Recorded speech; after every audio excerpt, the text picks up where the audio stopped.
Hello friends, जय माता दी। कैसे हैं आप सब दोस्तों? आज हम बात करने वाले हैं गरुड़ पुराण के उस श्रृंखला की जिसमें ये बताया गया कि मृत्यु के बाद मनुष्य के साथ क्या होता है। हमारे घरों में जब भी किसी के घर में मृत्यु होती है तो 13 दिनों तक गरुड़ पुराण का पाठ रखा जाता है। शास्त्रों के अनुसार कोई भी आत्मा तत्काल ही दूसरा जन्म धारण कर लेती है। किसी को 3 दिन लगते हैं, किसी को 10 से 13 दिन लगते हैं, किसी को 1.25 माह लगते हैं, लेकिन जिसकी स्मृति पक्की होती है, मोह गहरा होता है, अकाल मृत्यु से मरता है, उसे दूसरा जन्म लेने में कम से कम 1 वर्ष का समय लगता है।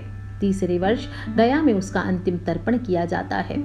फिर भी कई ऐसी आत्माएं होती है जिन्हें मार्ग नजर नहीं आता और वे भटकती रहती हैं सालों सालों तक, और इसीलिए हमें गरुड़ पुराण का पाठ जब भी कोई मृत्यु होती है किसी की तो उन्हें सुनाना चाहिए। मृत्यु के बाद दिवंगतों के निमित्त इसीलिए गरुड़ पुराण का पाठ रखा जाता है। पुराण का पाठ के बारे में कहा जाता है कि एक बार भगवान गरुड़ ने भगवान विष्णु से प्राणियों की मृत्यु, यमलोक यात्रा, नरक योनियों, सदगति के बारे में अनेक गुण और रहस्य युक्त प्रश्न पूछे। उन्हीं प्रश्नों का भगवान विष्णु ने सविस्तार उत्तर दिया था, और यह प्रश्न और उत्तर की जो श्रृंखला है इसे ही हम गरुड़ पुराण कहते हैं। मृत्यु के पहले और बाद की स्थिति के बारे में इसमें बताया गया है। 13 दिनों तक कहा जाता है मृतक अपनों के बीच रहता है, और गरुड़ पुराण का पाठ रखने से, सुनाने से वह स्वर्ग, नरक, गति, सदगति, अधोगति, दुर्गति आदि तरह की गतियों के बारे में जान लेता है।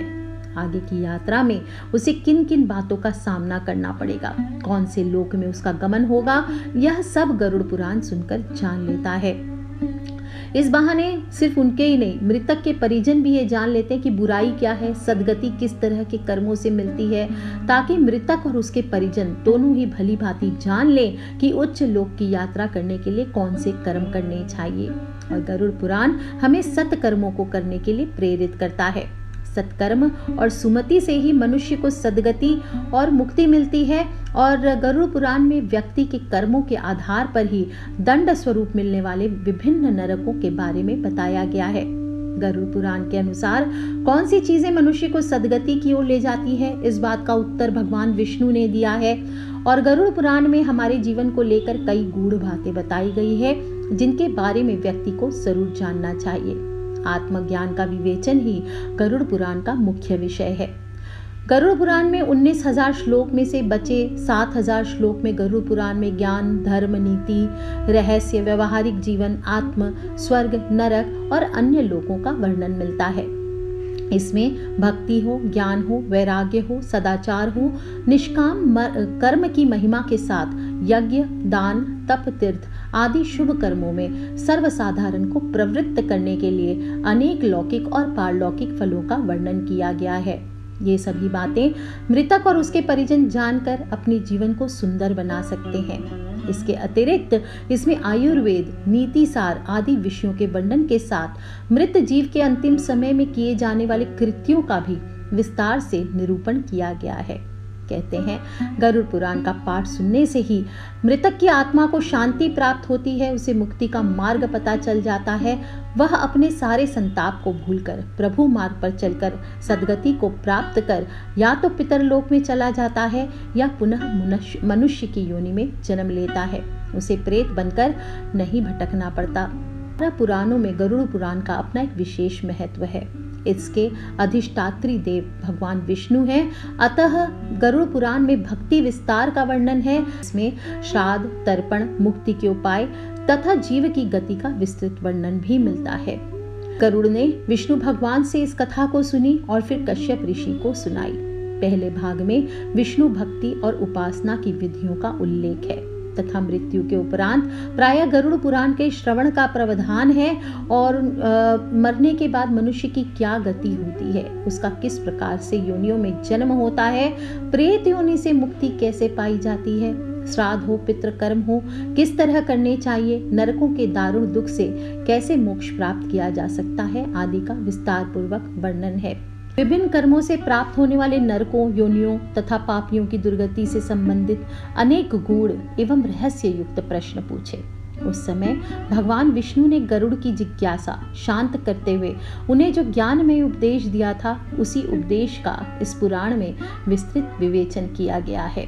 गरुड़ के माध्यम से ही भगवान विष्णु के श्रीमुख से मृत्यु के उपरांत के गूढ़ और परम कल्याणकारी वचन प्रकट हुए थे, इसलिए इस पुराण को गरुड़ पुराण कहा गया है।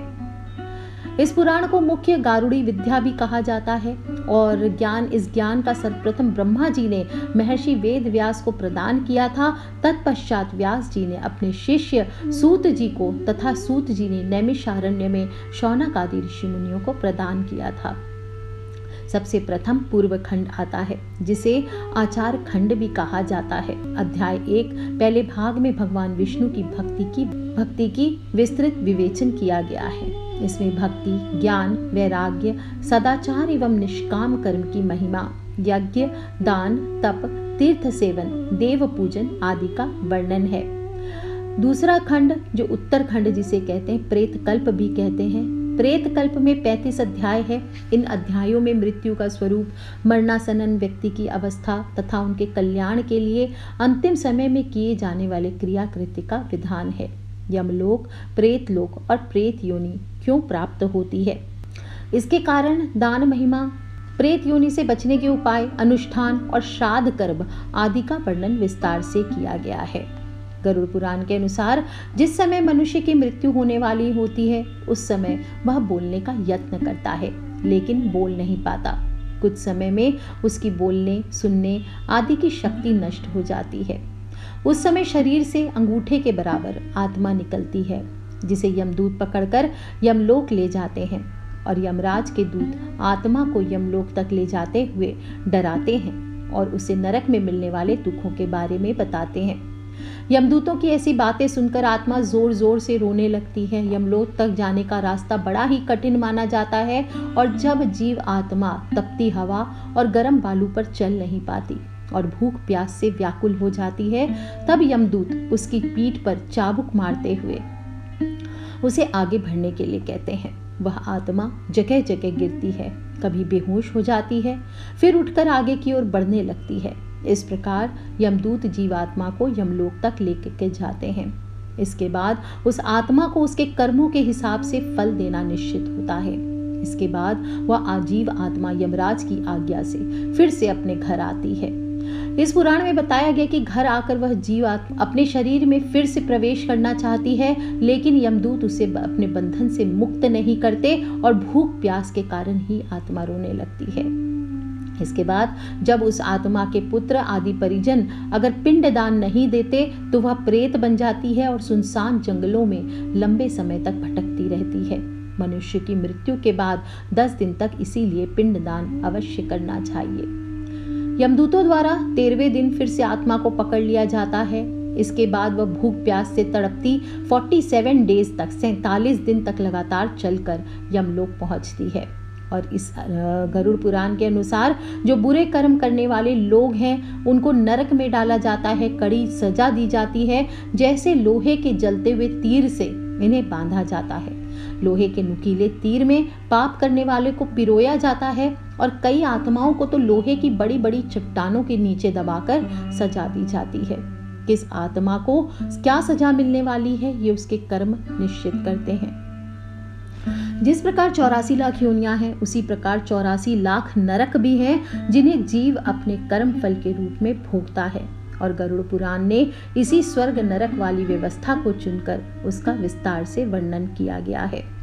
प्रेत कल्प में कहा गया कि नरक में जाने के पश्चात प्राणी प्रेत बनकर अपने परिजनों और संबंधियों को अनेक अनेक कष्टों से प्रताड़ित करता है।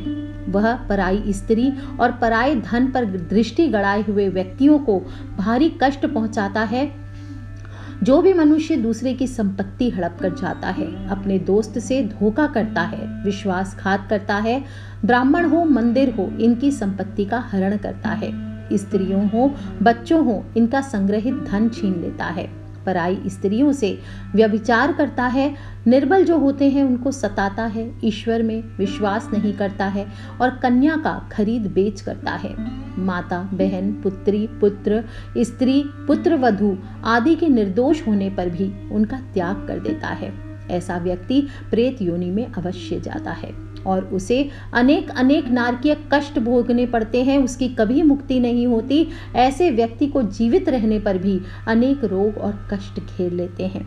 व्यापार में हानि होती है, गर्भ का नाश होता है, घर में कलह होती है, बुखार आदि चढ़ते हैं, कृषि की हानि होती है, संतान की मृत्यु होती है।